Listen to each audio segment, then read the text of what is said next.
Hi guys, welcome to ultimate channel. இன்றைக்கி நம்ம வீடியோவில் நவபாசானத்தை பற்றி பார்க்க போகிறோம். வாங்க வீடியோக்குள்ளே போகலாம்.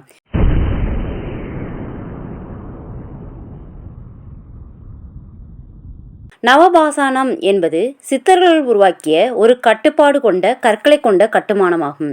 நவபாசான கற்களால் உருவாக்கப்பட்ட சிலைகள் பழனி, கொடைக்கானல், தேவிப்பட்டினம் ஆகிய இடங்களில் உள்ளது. நவபாசான சிலைகள் உள்ள இடங்கள் பழனி முருகன் கோயில், கொடைக்கானல் அருகே உள்ள பூம்பாறை குழந்தை வேலப்பர் கோயில், தேவிப்பட்டினம் போன்ற இடங்களில் காணப்படுகிறது. பழனி முருகன் சிலையை போகர் என்ற சித்தர் உருவாக்கினார். தேவிப்பட்டினத்தில் உள்ள நவபாசன சிலையை யார் செய்தது என்பது பற்றி இன்னும் தெரியவில்லை. பழனி முருகன் சிலையை ஆரம்ப காலத்தில் பழனி மலையில் வாழும் மலைவாழ் மக்களால் விமர்சையாக கொண்டாடப்பட்டு வந்தது. சுகந்தவனேஸ்வரர் கோயிலில் உள்ள பைரவர் சிலையானது நவபாசனத்தால் ஆனது என்றும் இதனை போகர் செய்தார் என்றும் சொல்லப்படுகிறது. இந்த நவபாசனம் நவம் என்றால் 9 என்று அர்த்தமாகும். பாசானம் என்றால் விஷம் என்று பொருள்.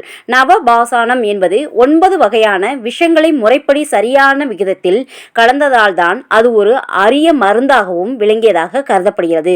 பாஷாணங்களில் மொத்தம் 64 வகைகள் உள்ளது.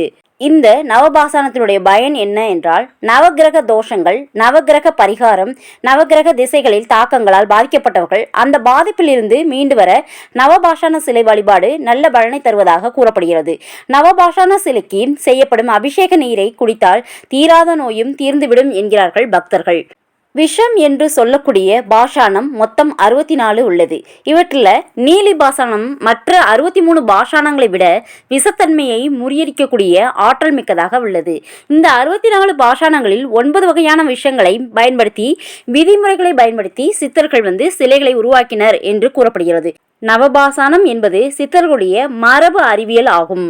இந்த நவபாசானங்களானது வரக்கூடிய ஒரு கொடிய நோய்க்காக சுமார் 2800 வருடத்திற்கு முன்னாலே போகர் சித்தர் மூலம் உருவாக்கப்பட்டது. பஞ்சபட்சி பாசானம் போல் இதுவும் ஒரு தனிப்பட்ட பாசானம் ஆகும். பழனி முருகன் சிலையில் நவபாசானம் பயன்படுத்தப்பட்டுள்ளது. இந்த நவபாசானத்தை சித்தர்கள் முறைப்படி அணுக்களாக பிரித்து மீண்டும் சேர்ப்பதுதான் இந்த நவபாசானம். நவபாஷானத்தில் சாதிலிங்கம், மனோசிலை, காந்தம், காரம், கந்தகம், பூரம், வெள்ளை பாஷானம், கௌரி பாஷானம் ஆகிய 9 பாஷானங்கள் இருக்கும். இந்த சித்த மருந்துகளின் தன்மைகளுக்கு ஏற்ப அவற்றை பால், தேன் அல்லது நெய் என ஏதாவது ஒரு அனுபானத்துடன் சேர்த்து சாப்பிட்டால் மட்டுமே அதனுடைய பலன் நோயாளிகளுக்கு முழுமையாக கிடைக்கும்.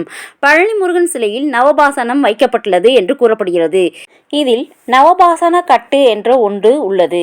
இந்த நவபாசன கட்டு என்பது சித்தர்களுக்கு மட்டுமே சாத்தியமானதாக கூறப்படுகிறது. நவபாசனம் ஒவ்வொன்றும் ஒவ்வொரு கிரகத்தினுடைய தன்மையை கொண்டுள்ளதாக கூறப்படுகிறது.